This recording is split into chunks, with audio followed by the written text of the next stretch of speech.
Magandang araw. Ako po si Mark Lester Iraga at ito po ang aking daily devotion. Ikaw ba ay guilty or not guilty? Na tinalakay po ni Pastor Russell Ocampo sa 265 daily devotion. Ang Bible verse po ng nalaw ay galing sa Romans chapter 5 verse 1.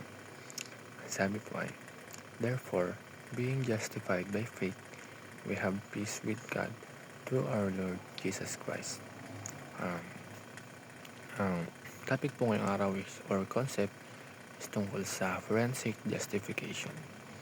Ang forensic ay kadalasang ginagamit sa korte. Parang courtroom setting.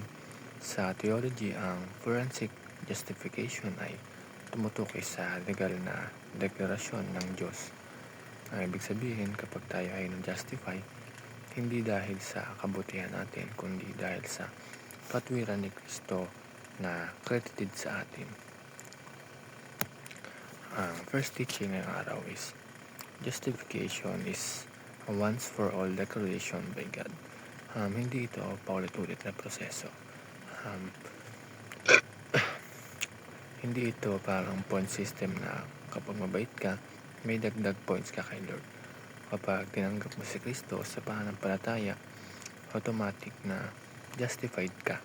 At ang status mo before God ay binago instantly.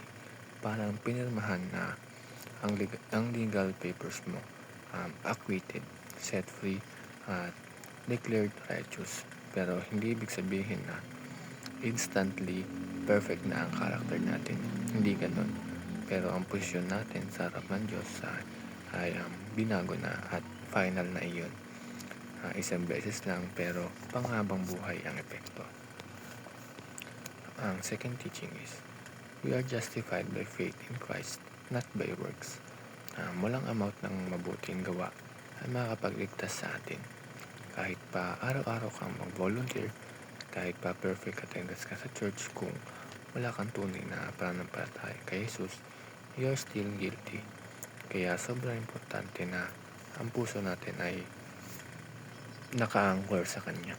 Faith, not performance. Grace, not effort. Dahil kung sarili nating gawa ang pangabasihan, lagi tayong kulang. Pero dahil sa faith natin kay Kristo, ito ay naging sapat.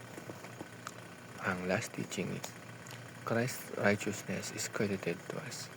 Kung isipin natin na kasalanan natin ay ipinasa kay Jesus nung siya inapako sa krus.